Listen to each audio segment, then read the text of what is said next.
Balkanizing Pakistan, a boon or a bigger threat for India. Written by Rakesh Krishnan Simha. The territorial breakup of Pakistan will diminish, but not entirely neutralize, the threat to India. Rooted in deep ideological hostility towards Hindus and backed by a military mafia that has total control of the country, even a residual Pakistan will remain a belligerent, nuclear-armed adversary that has lost none of its jihadi venom. The idea of Pakistan disintegrating into multiple independent entities, Balochistan, Sindh, Khyber Pakhtunkhwa, and a diminished Punjab, has gained traction in recent years amid escalating internal crises. Most recently, when India conducted retaliatory airstrikes against Pakistan as part of Operation Sindoor, there were strident calls from parliamentarians, social media, and the general public to dismember Pakistan. At the very least, they expected India to launch an army strike that would liberate Pakistan-occupied Kashmir. Most Indians, and many foreign observers, believe that the Balkanization of Pakistan is tantalizingly within reach. Indeed, for the first time since India militarily separated Bangladesh from Pakistan, there's a full-blown guerrilla movement within the restive Balochistan province. Ethnic tensions, economic collapse, political instability, and growing separatist movements have fueled speculation about the possible fragmentation of Pakistan. However, even if the Islamic country were to break up territorially, the rump state that remains will continue to pose a significant threat to India and will not abandon its entrenched anti-Hindu rhetoric. This persistent hostility is deeply rooted in Pakistan's ideological foundations, institutional structures, military doctrine, and societal narratives. In fact, Pakistan's breakup could unleash a Pandora's box of problems, such as loose nukes and a rump state that is more belligerent, Islamist, and Hinduphobic than ever. India's political leadership, therefore, has to think long and hard before undertaking an operation that ends up balkanizing Pakistan. Above all, it should have a plan to manage these new issues in dealing with the rump state.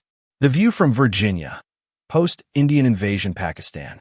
On December 9, 1971, as Indian Army columns were racing towards Dhaka, and the Navy and Air Force were pounding Pakistan round the clock, the Americans realized their vassals' game was up.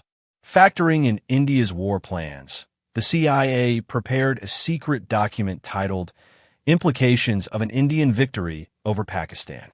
The report listed New Delhi's aims, which were obtained via the agency's spy in the Indian Federal Cabinet.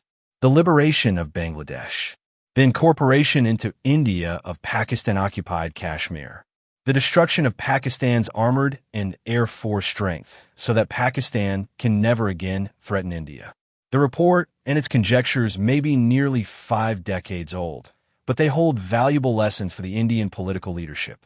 It presents a realistic scenario of how the situation could pan out in the event of Pakistan's breakup following an Indian invasion of its Punjabi heartland. The CIA says that though the Indian military would have withdrawn after its victory, the area would also probably have suffered considerable damage during the fighting. Much would depend on the extent of damage to such important and expensive Indus Valley hydroelectric and irrigation projects as the Tarbela and Mangla dams and the industrial plants, centered mostly in Karachi. However, America's bigger concern was Pakistan's political future. The agency adds, beyond this, West Pakistan might fall apart politically. The area suffers from regional antagonisms and hostilities.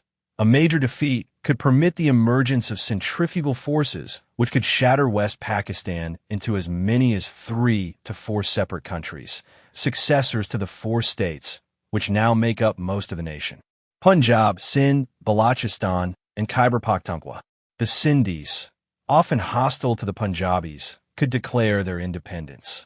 The Pashtun of Afghanistan might take the opportunity to reunite with their brother Pashtun of Khyber Pakhtunkhwa. Indeed, were Pakistan to fall apart, the Afghans would probably help the process along by moving to detach Khyber Pakhtunkhwa and bringing it under their protection. Balochistan could either remain attached to Punjab or be absorbed by either Afghanistan or Iran. After the centrifugal forces have played out, what remains would be a not inconsiderable country. In the CIA's view, provided it had not been too badly damaged, Pakistani Punjab would recover economically fairly quickly. But while the rump state would remain the focus of bitterly anti-Hindu, anti-Indian sentiments, it would no longer pose a threat to India. Nor would it have the international stature previously enjoyed by a united Pakistan. Rather, it would probably be viewed by most powers as a state on the border of Afghanistan, remote and of no great consequence. Historical and ideological foundations of Pakistan's hostility toward India and Hindus. A geographically diminished Pakistan, shrinking to a quarter of its current area, is clearly good news for India, as New Delhi would no longer have to set aside a significant chunk of its defense expenditure to combat Pakistan. A considerably shorter India-Pakistan international border of 553 kilometers against 3,323 kilometers currently would also lower India's headache in infiltration and cross-border smuggling. Plus, losing Sindh and Khyber Pakhtunkhwa would increase Pakistan's strategic vulnerability. In all, it's a win-win for India, right?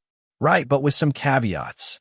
If Pakistan were a normal country, yes, these above gains would be considered a clean sweep by India. But Pakistan is not a normal country, and therefore, India is doomed to be stuck with a hostile neighbor. To understand why the breakup of Pakistan will not diminish its threat to India, it is essential to revisit the ideological underpinnings of Pakistan's creation. The two-nation theory, formulated by Muhammad Ali Jinnah and other leaders of the All India Muslim League, argued that Muslims and Hindus were distinct nations with irreconcilable religious, cultural, and political differences. This theory justified the partition of British India in 1947 and the creation of Pakistan as a homeland for Muslims. However, this ideological foundation was not merely about religion, but also about defining an identity in opposition to Hindus in India. Pakistan's founding documents, political discourse, and educational curricula have long emphasized the notion of Muslims as a separate nation, often portraying Hindus as the other and a threat to Muslim identity and survival.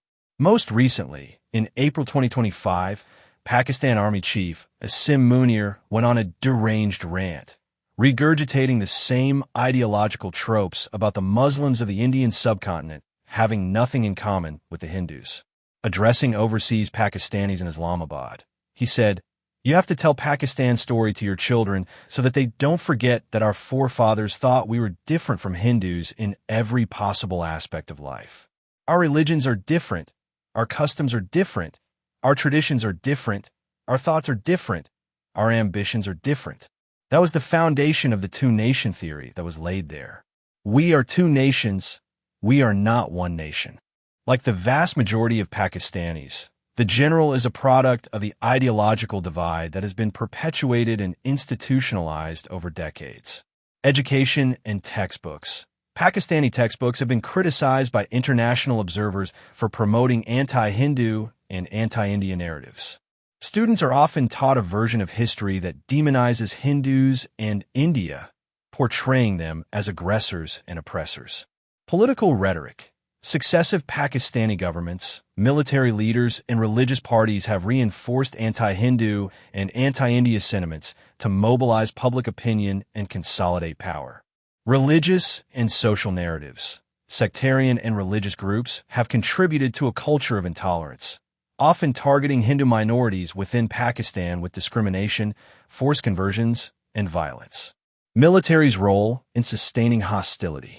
Pakistan's military is the most powerful institution in the country and has historically played a decisive role in shaping national policy, especially toward India. The military's worldview is deeply influenced by the Kashmir conflict and the perceived existential threat from India. This has led to a doctrine of strategic hostility that includes support for proxy groups. Pakistan's intelligence agencies have supported militant groups operating in Kashmir and other parts of India, aiming to destabilize Indian governance and foment unrest. Nuclear deterrence and conventional posturing. Despite economic challenges, Pakistan has invested heavily in military capabilities, including nuclear weapons, to counterbalance India's conventional superiority. Internal legitimacy. The military uses India's external threat bogey to justify its dominance over civilian governments and maintain national unity. Anti-India rhetoric serves as a unifying factor in a country fragmented by ethnic and sectarian divisions.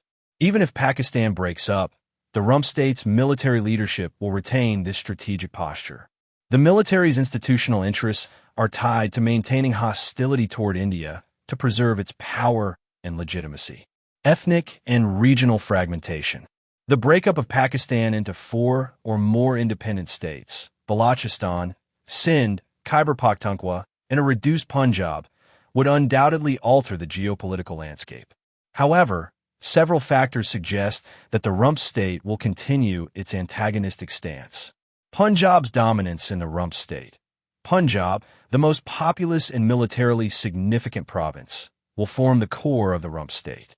Punjab's political elite and military establishment have historically been the architects of Pakistan's anti-India policies. This continuity means that the ideological and strategic framework will remain intact. Ideological entrenchment. The two-nation theory and anti-Hindu rhetoric are not regional phenomena, but are embedded in the national identity that the rump state will inherit. The military and political elites will continue to use these narratives to unify the population and justify policies. Economic and political instability. Fragmentation will likely exacerbate economic and political instability in the rump state, making it more reliant on nationalist rhetoric to maintain cohesion. In times of crisis, governments often turn to external enemies to divert attention from internal problems. Continuity of proxy warfare. A shrunken Pakistan will likely continue supporting militant groups as a low-cost method to challenge India, particularly over Kashmir. Proxy warfare remains a central pillar of Pakistan's strategy, and there is little incentive to abandon it.